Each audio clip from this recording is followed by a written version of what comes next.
Good morning and welcome to another edition of Meet Your New Neighbors.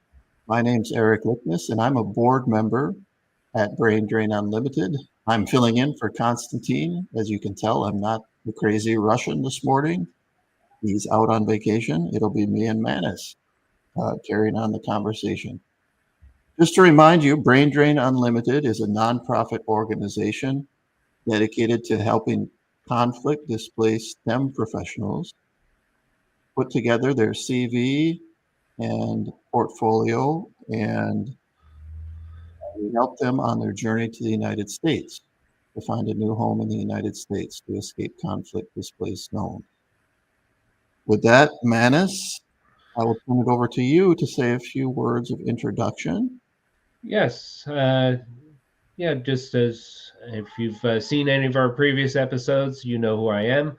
And I am the co founder of Brain Drain. And we are looking to bring experienced, talented, educated professionals to the United States because obviously, we can use them. And we're very proud and excited to bring you today and introduce you to Alex or Dr. Alex. And let him tell you about his fascinating career. Eric? Right. So, as Manis said, we're really pleased to have Dr. Alex, or Dr. G, as we call him, join us today. I've had the pleasure of speaking with Alex on a couple of occasions, and I'm actually excited to be helping him with a little side project that we'll be announcing towards the end of the stream. So, to kick things off, I thought we'd just start a little bit. And Alex, why don't you tell us a little bit about your journey um, into your career, into becoming a sports medicine doctor and nutritionist? Because that's your profession, and that's why you're one of the excellent minds that we're trying to bring over to the United States. So, over to you. Hi to everyone. My name is Alex. Thank you very much for inviting me today. I'm a medical doctor. I graduated from a medical school. After that, I completed a residency in therapy. After that, I completed several programs.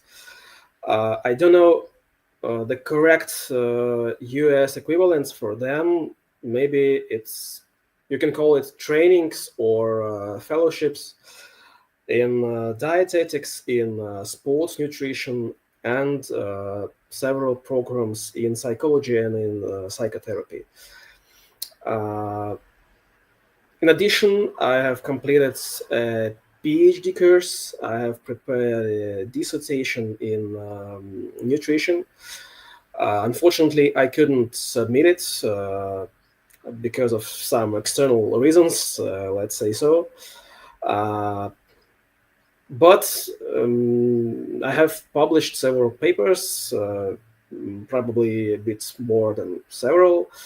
Um, Maybe that's all about my education, about my work. I worked in plenty of places, in different positions. I worked as a doctor in a hospital. I worked as a doctor on duty on a hospital on some sports events. I worked as a sports doctor and dietitian in a football team, for example, in a football academy. I worked as a lecturer in a university for 3 years. I taught students from medical and dentistry faculties, nutrition, and subjects bioinorganic chemistry and its clinical applications. It's quite unusual subject, quite exciting. Yeah. Wow, Uh, that's a pretty amazing background, Alex. I Thank you. I can see you. So you would be the equivalent to the doctor to the pros. You would be like a sports trainer, or that's one of your specialties, for example, is That's what I not a hear you say. sports trainer, but it's a sports doctor. So Sports doctor. sports doctor works in pairs with trainer. So sports doctor evaluates the conditions of the sportsman, and he can tell the trainers, the physical trainers, not the tactical trainers, which exactly exercises to apply to make the physical form the best in the proper period of time. Nice. Well, it's definitely a hot topic everywhere in the world. In the United States, is nutrition and health uh, is definitely a hot topic, and you would definitely be someone that is in demand in the United States. I hope so. Mattis, any thoughts about that? About nutrition and sports medicine in the United States? Yeah, just to clarify it in my own head, you would be somebody who would like overlook a team and to make sure that they are getting the proper diet, proper rest, and proper treatment for any injuries and things like that. Is that correct? Yes, I can do that. Okay, and possibly training advice. Yeah.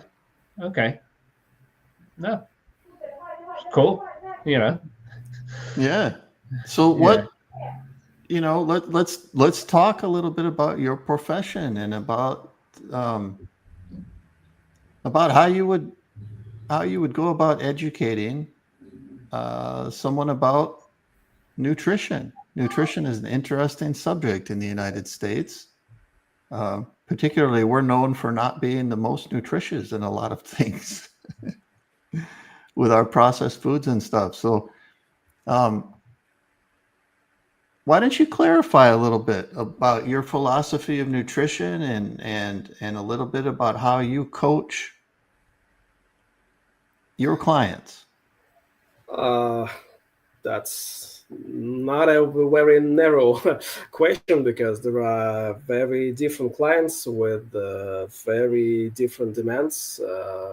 Some of them are patients with obesity, some of them are patients with, for example, anorexia nervosa, and this requires completely different approach.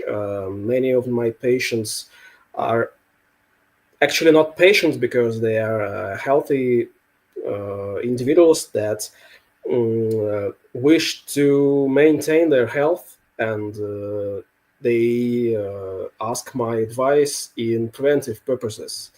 So there's no universal advices and universal issues that I tell to all my patients about nutrition.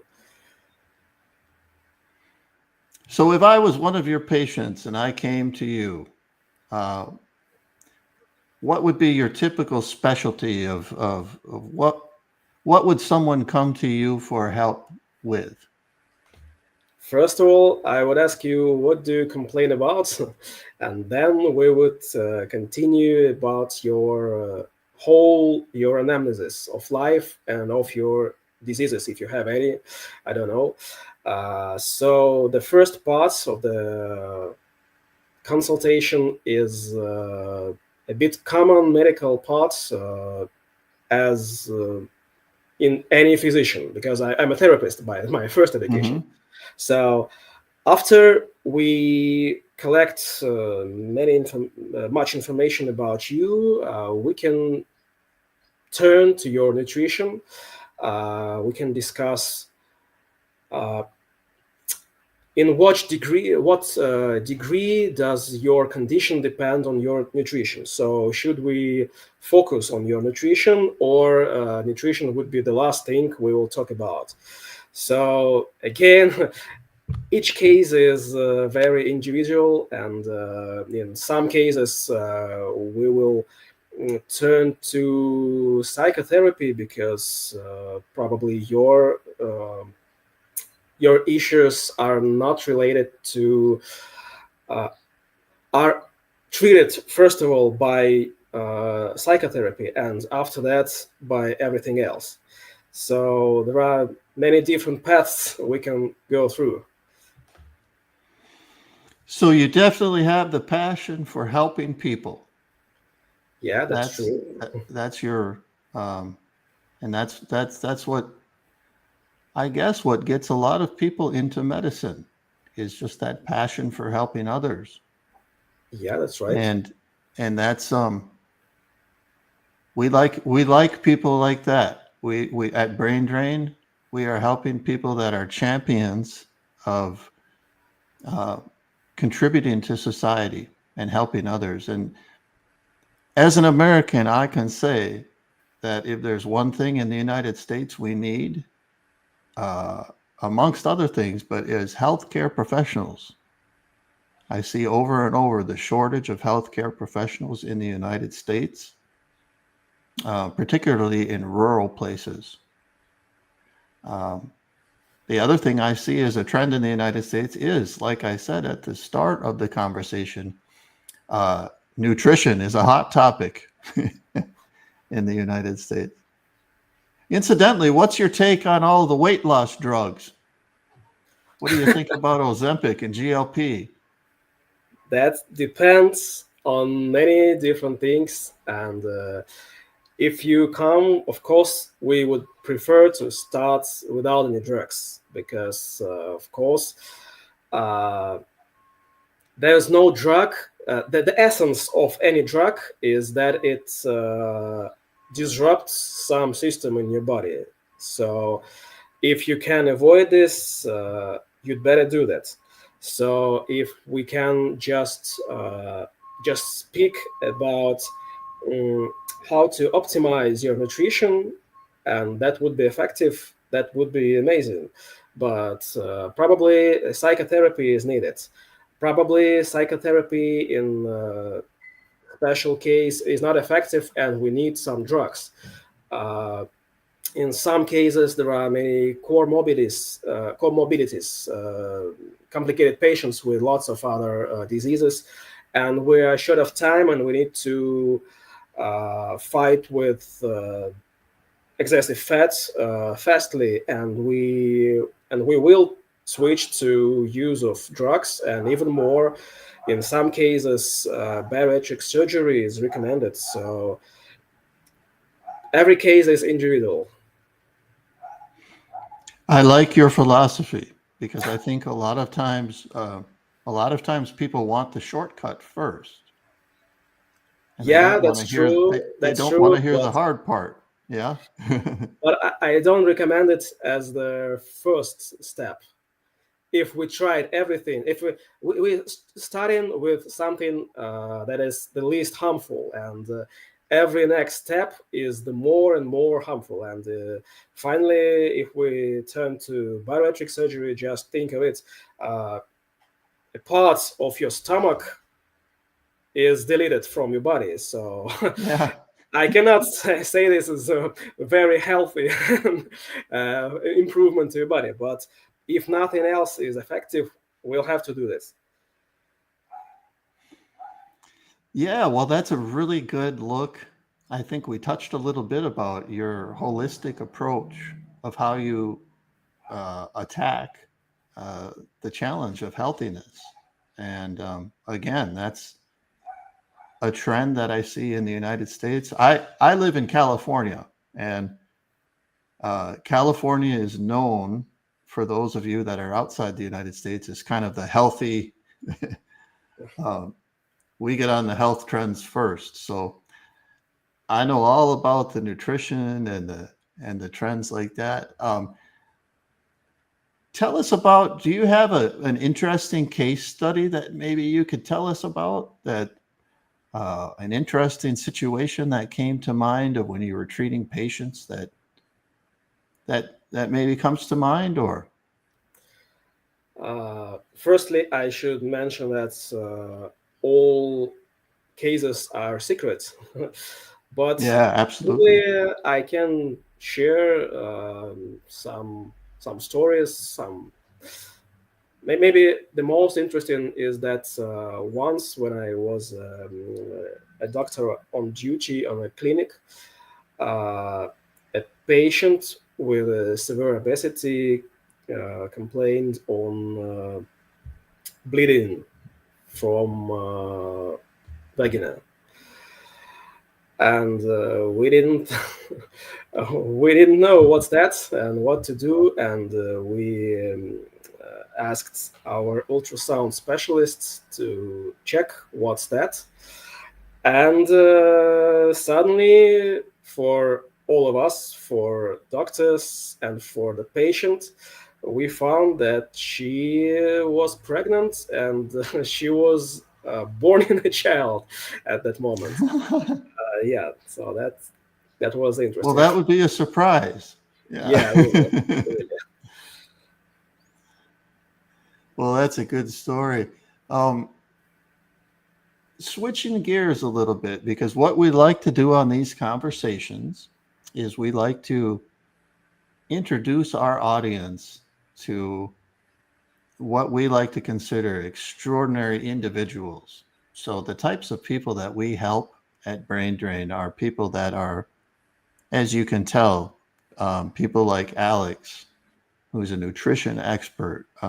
We've had previous guests. We had another engineer last week and another pediatrician.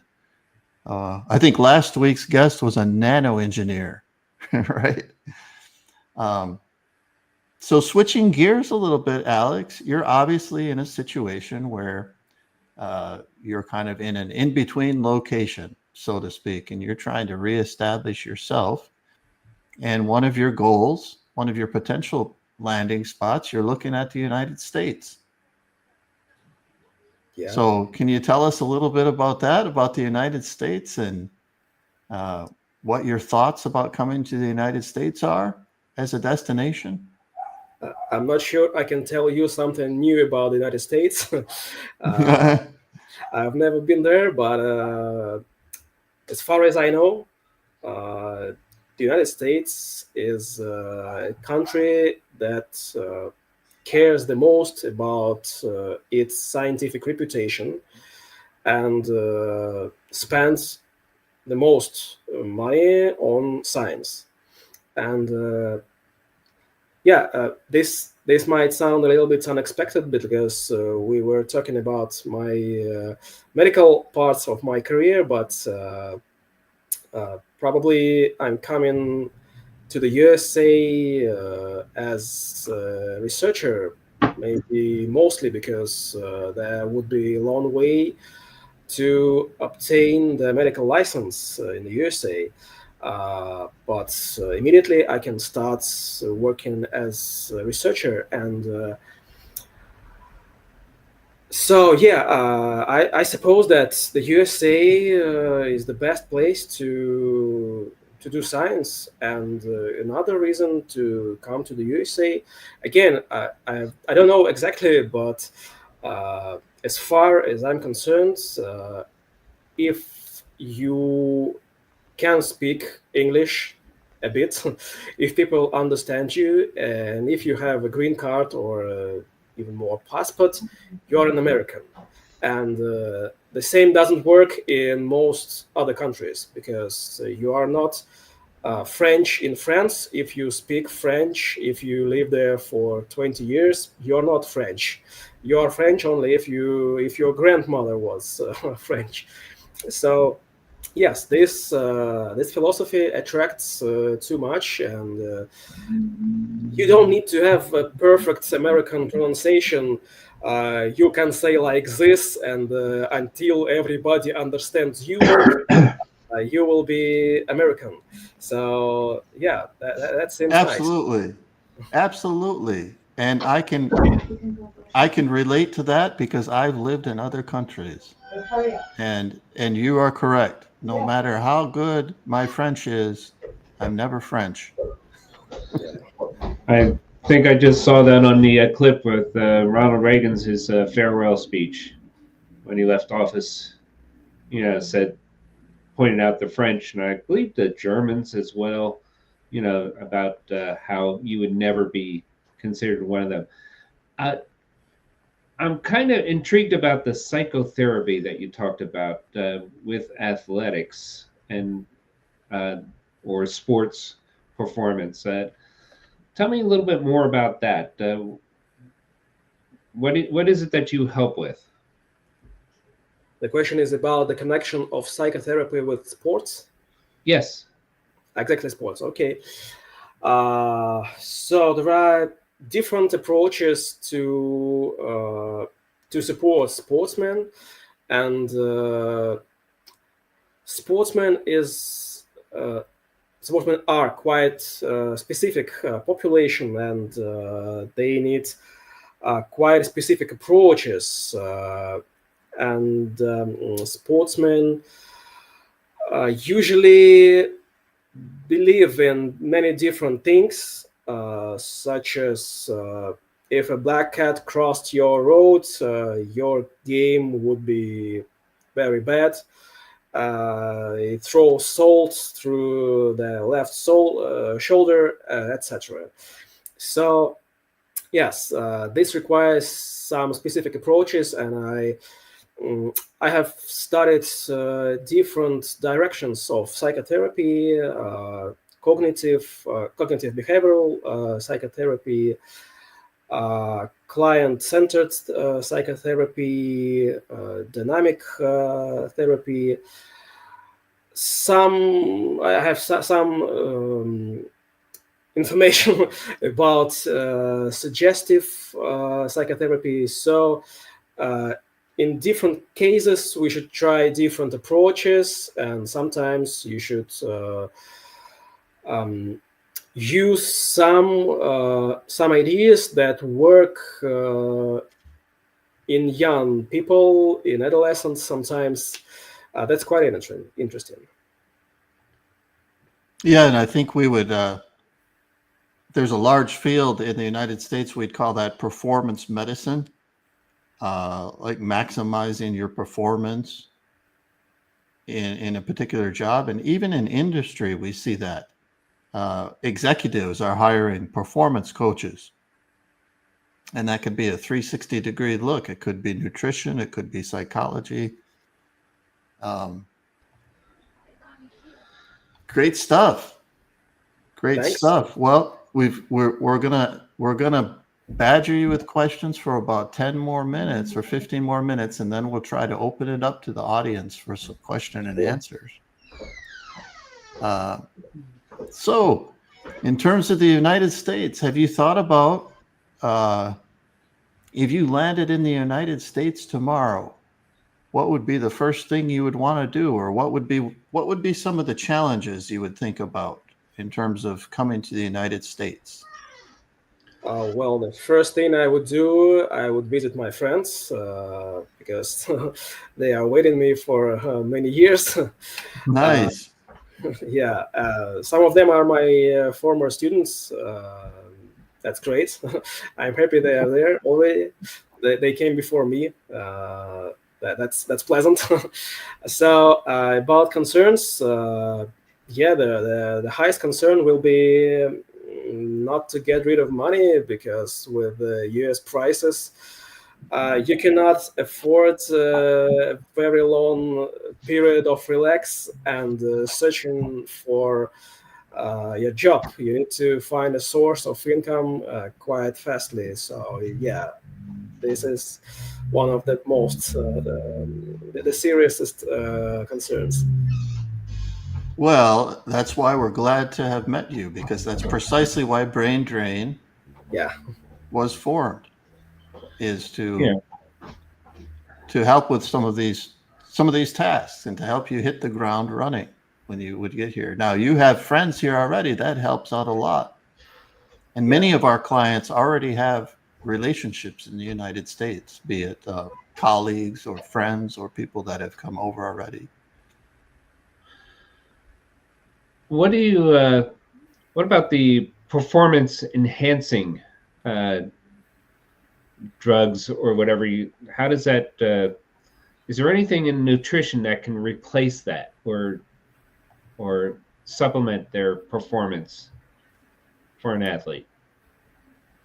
sure. There Have are you many. ever come across an athlete who's a patient who's using performance enhancing medications? Yeah, of course, sportsmen need some supplements, and in some cases medications, but firstly we should clearly distinguish between nutritional supplements and drugs, because as we have discussed previously, a drug, if we're not talking about antibiotic or antiviral therapy, is something that disrupts some system in your body, and this helps to fight with another disrupted system. So you give minus, and you expect to have plus as the outcome. But a supplement is absolutely a different thing.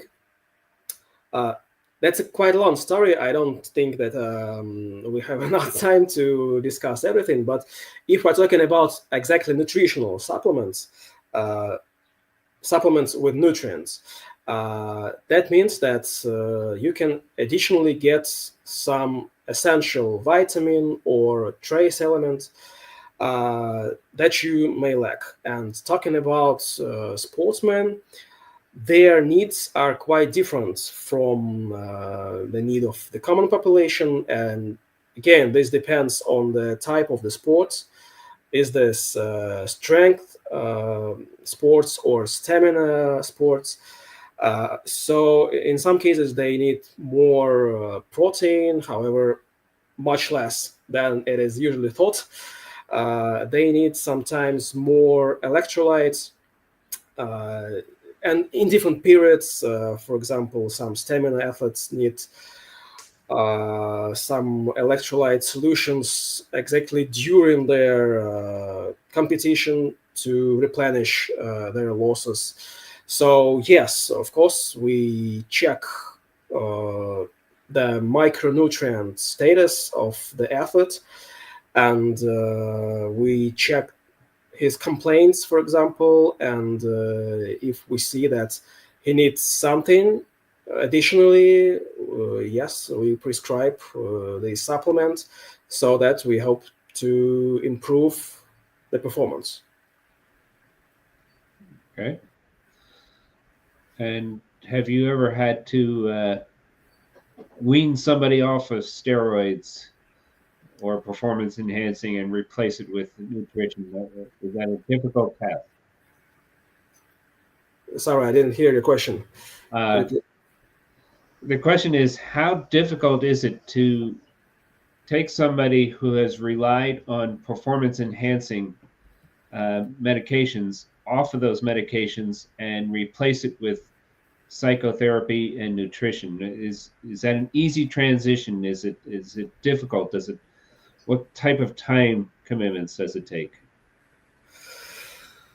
Well, we're not talking about athletes this time, yeah? We're talking about all the people. Well, yeah, all the people, or whether, yeah, I sure. Well, I think the trend in the United States in general is there's a supplement for everything. Take supplement this, supplement this. No, that's not how it works. More isn't better. Yeah, especially if we are talking about chromosomes. Yeah, but the same is about nutrients, because imagine there are some places in your systems that require some micronutrients. So you need to fill all these open positions, and everything will work properly. But if you get more this nutrient, it will do nothing. It just will go somewhere and be accumulated, and it even can become toxic. So no, it doesn't work. It's more zinc or vitamin B12, and you'll become a Superman. Okay. Returning to the question of Manus, there are quite often patients with unexpected prescriptions, especially in psychotherapy. They come to their local psychiatrist, and he prescribes quite strong and quite toxic medications. that are usually not the drugs of the first line and even drugs of the second line.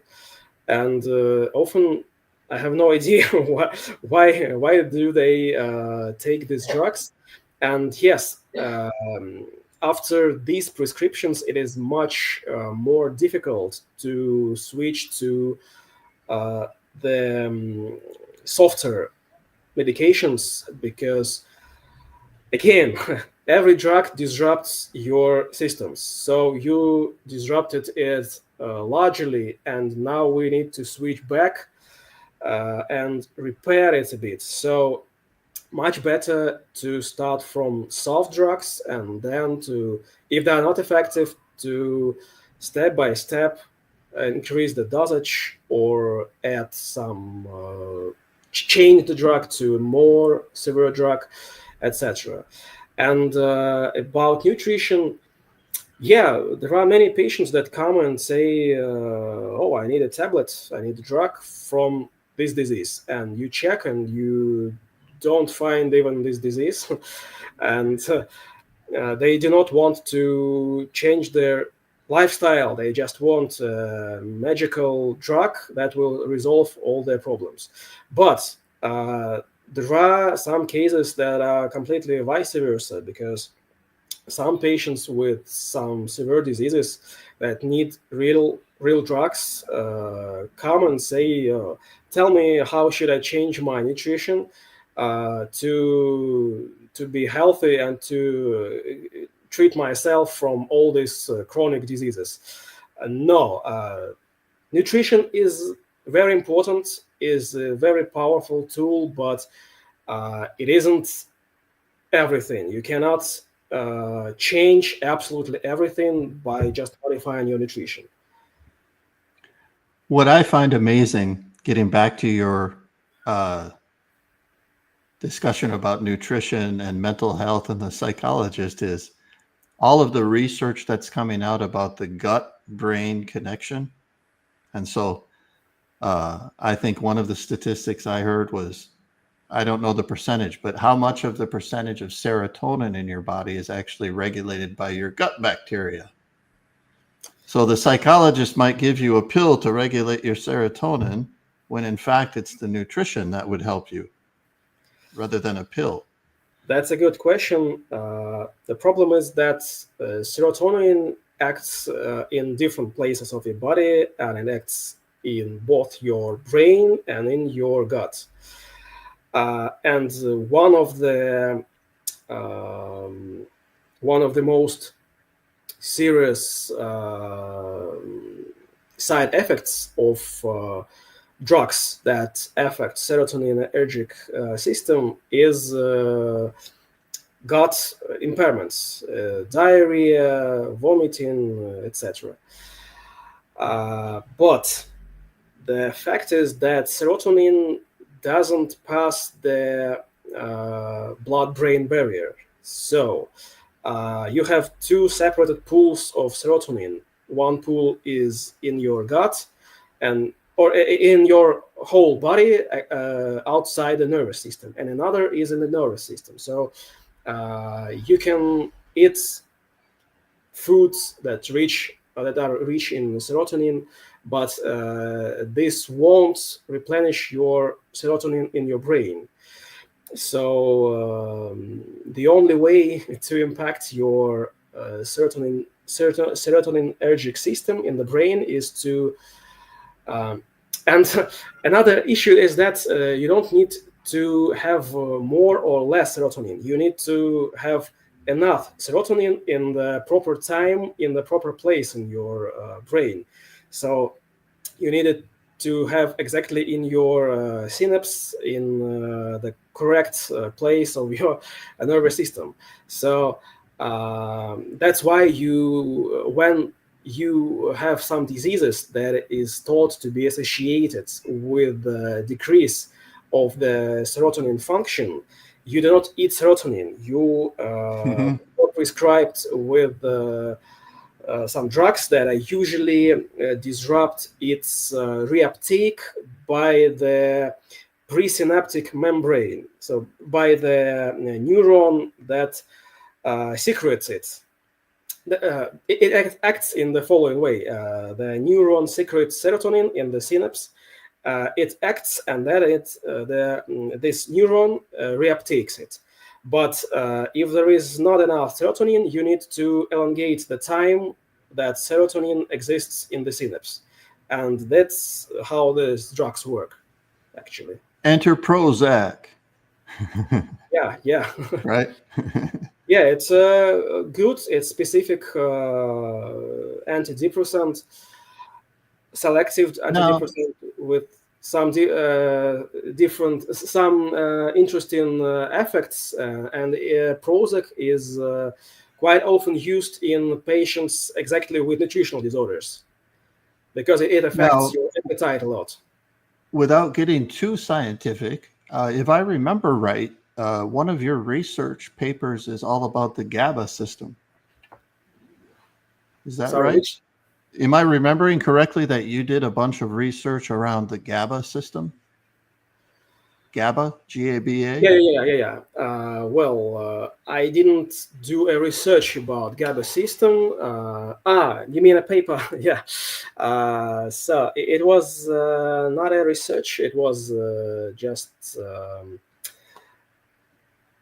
it was a popular paper that I wrote because I thought it would be interesting for the Brain Drain subscribers.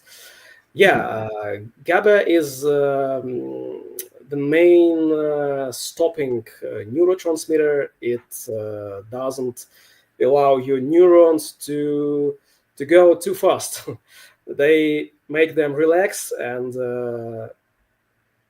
that's why you do not have excitotoxicity. It's when you stimulate your neurons too much, and that helps you to do some specific functions, because without GABA, all your systems would work simultaneously, and you will do all the things you can do at the same time. So GABA helps you to do one things and avoid other things.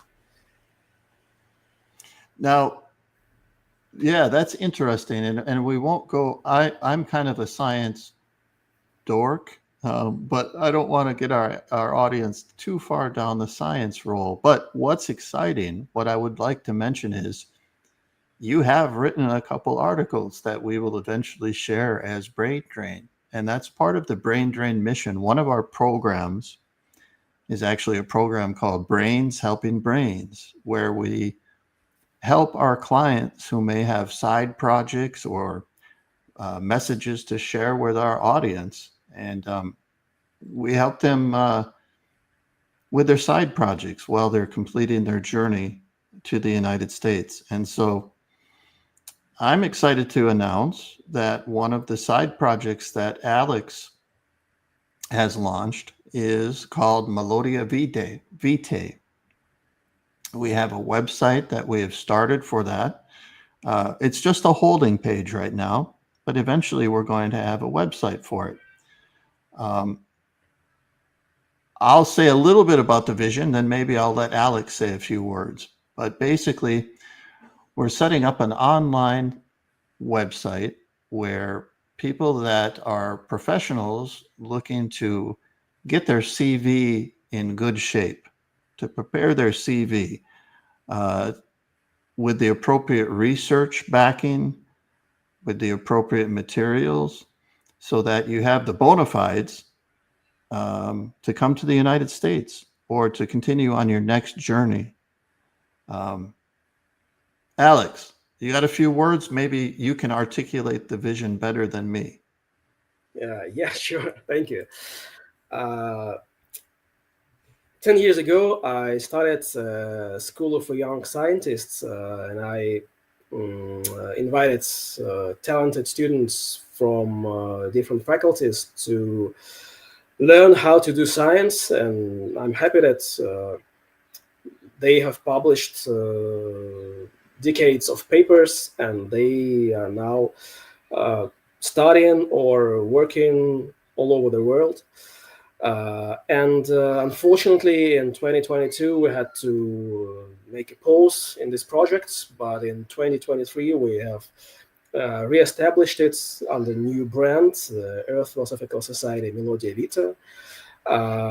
Now, thanks to Eric, we are developing its website, and we switched to completely online format.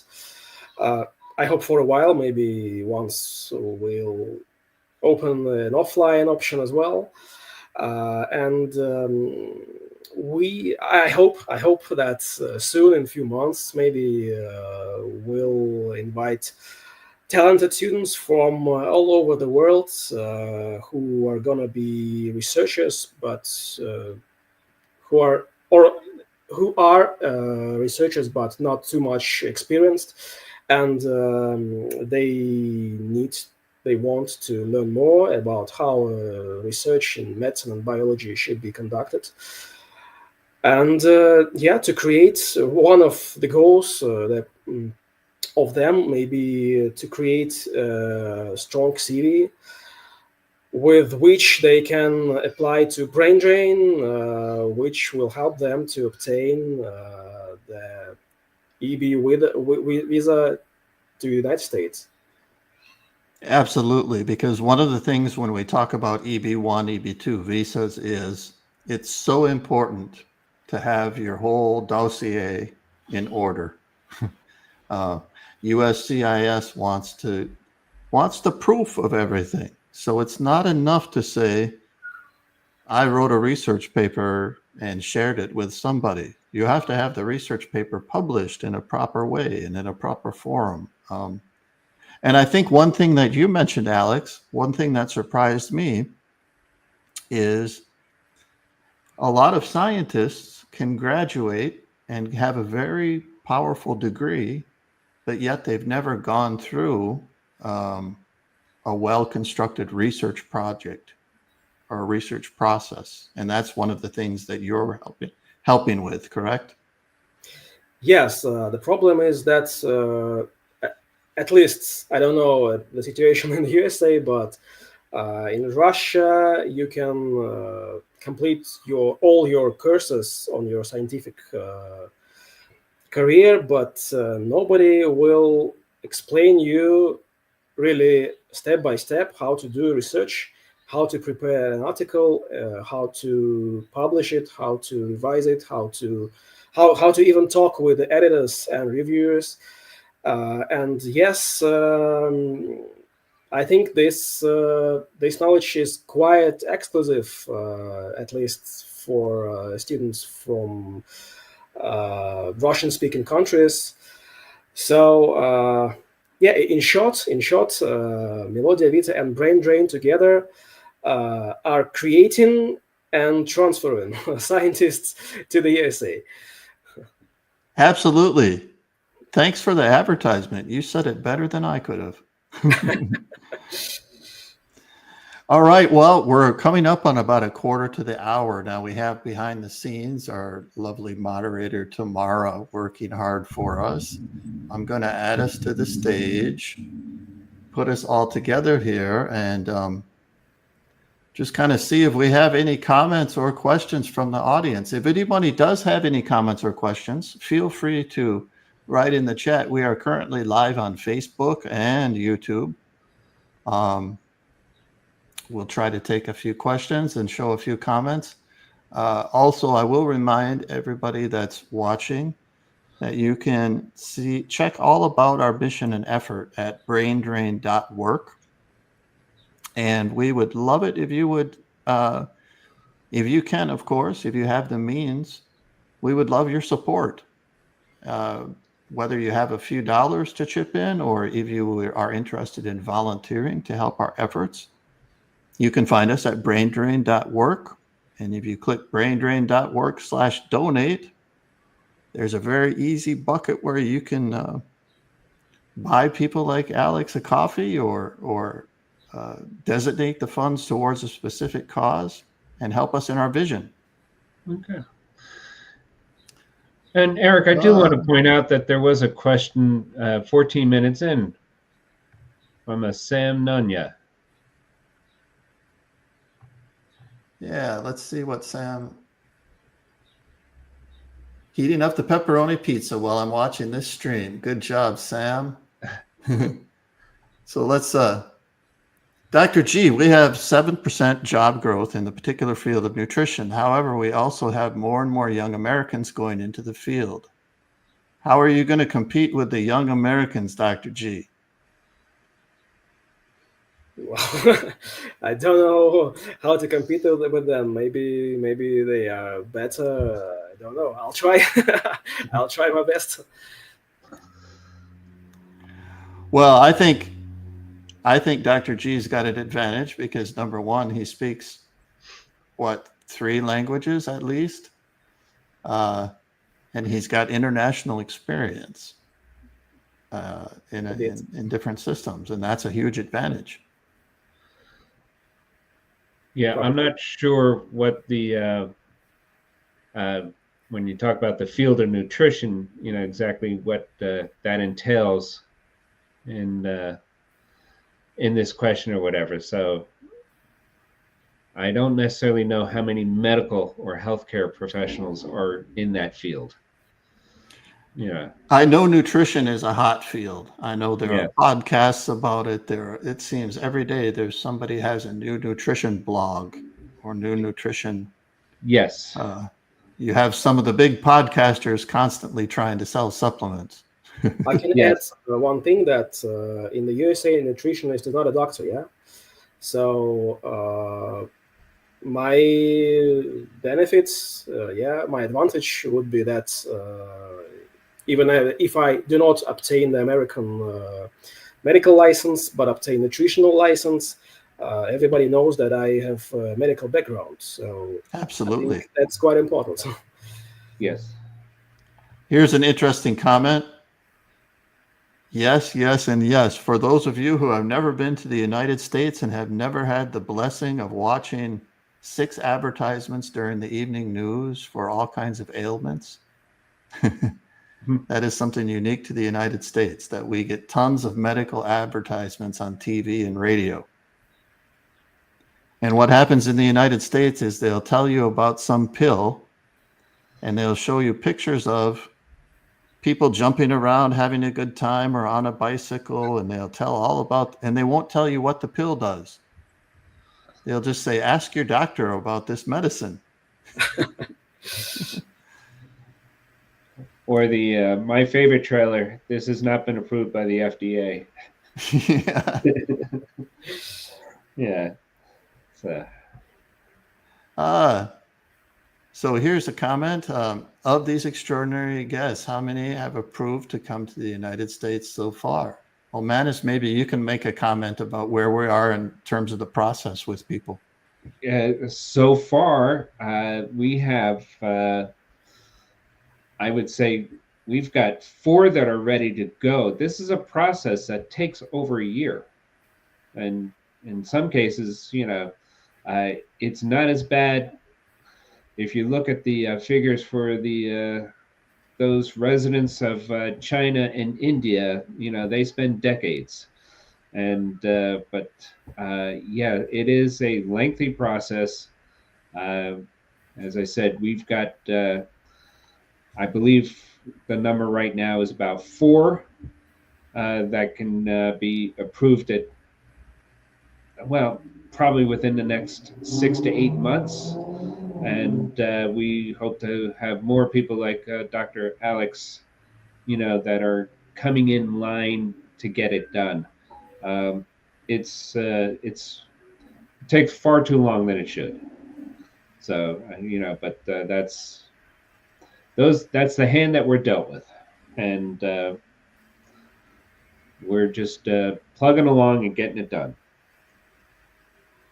Absolutely, and that's one of the reasons why Brain Drain, we hope to be effective, is that we provide the legal assistance and the organizational help, because it's such a long process.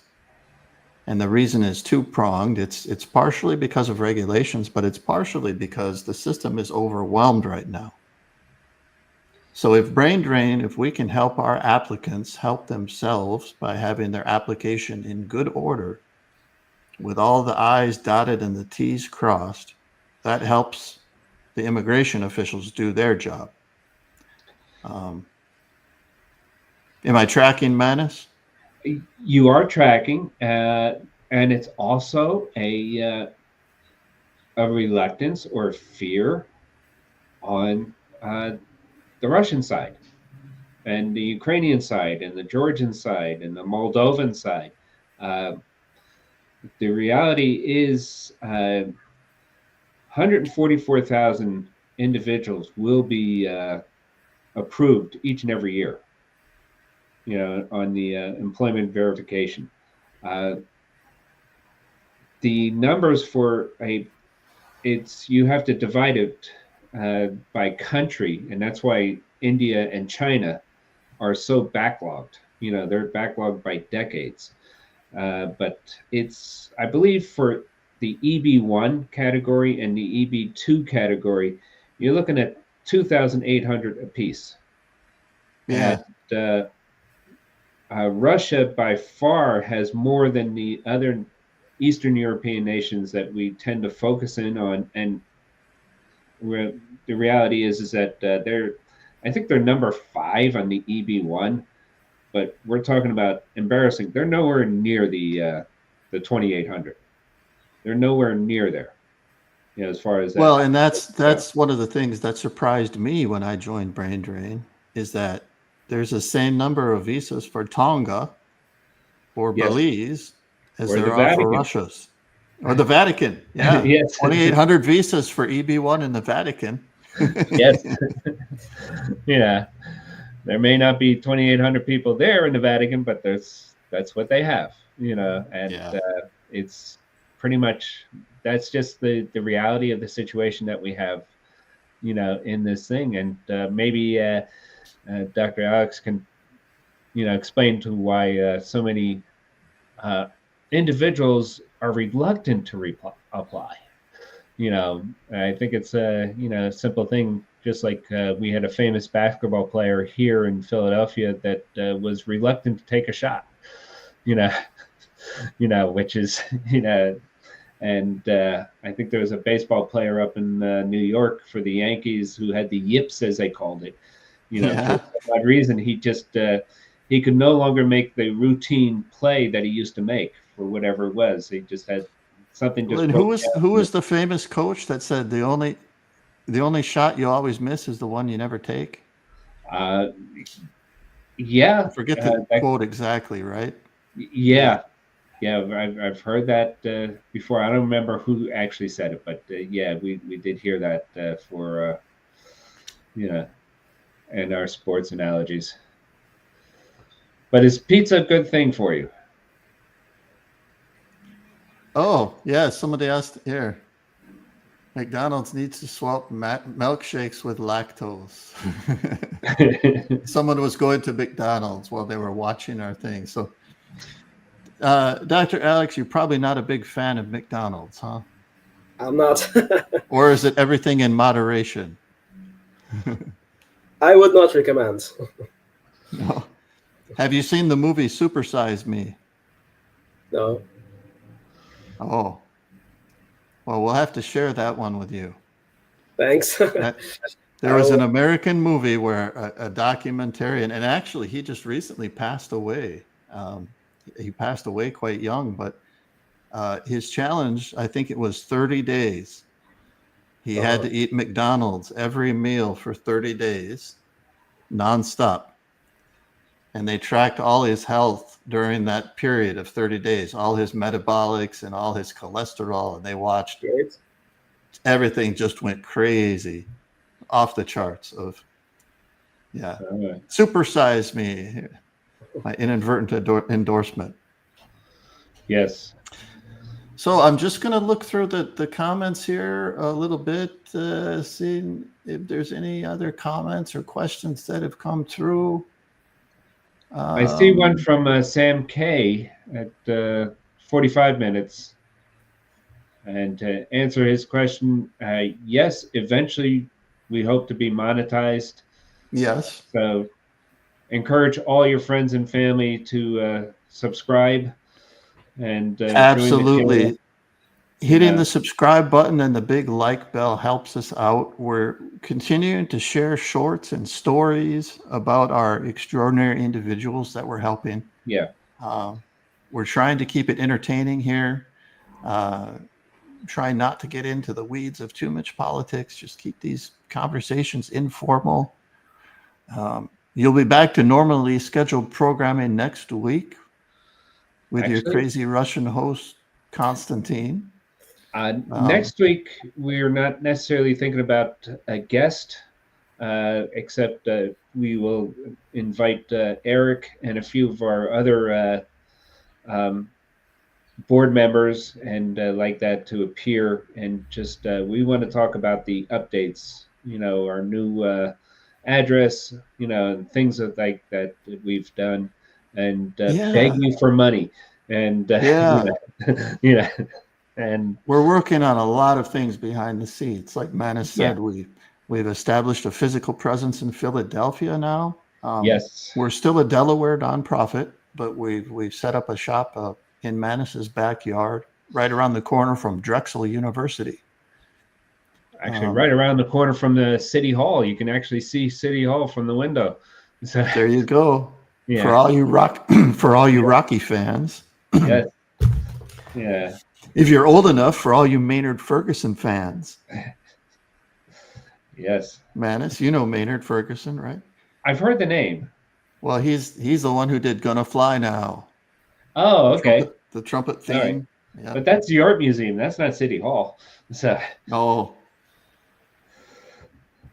oh, yeah. oh, here we go. What kind of street fast food is the most healthy? Uh, Eh. that's a good question. Is Ah, the least unhealthy? I will rephrase. Uh, if you go on the street and you see fresh vegetables, that would be perfect. Give me the choice.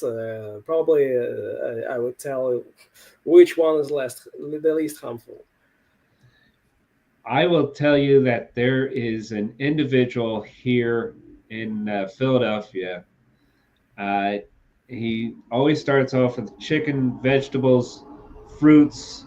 He whatever he buys the night before. So he went out shopping last night and he bought all these ingredients and he puts them on a pita roll or whatever, and it's just absolutely delicious. And you can't. There's no menu there. You just get what he's making that particular day, and I don't know if it's healthy, but it does taste good. I don't think so.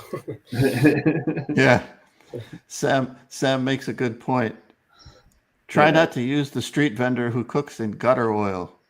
Okay. Or Yes. who's spitting on the vegetables to make them look fresh. Ah. Yeah. Yeah. I see a lot of videos coming out of China. Ah. Yeah. All Yeah. right. Well, that brings us to the top of the hour. And for those of us on the Brain Drain team, we have to jump on another call. So Yes. please do join us again next Monday. We have these regular talks going on every Monday on our usual channels. Please like and subscribe. That really helps us out and helps us spread the message as we're continuing to spread the message that extraordinary minds are welcome in the United States. Yes. Also on the 12th, we are holding our second in a series of webinars, interactive webinars. It's going to be held via Zoom. So watch our social medias for further announcements coming up on that in the future. Okay. With that, thank you Thank you. very much, everyone. Have a Thank great you. day. All right.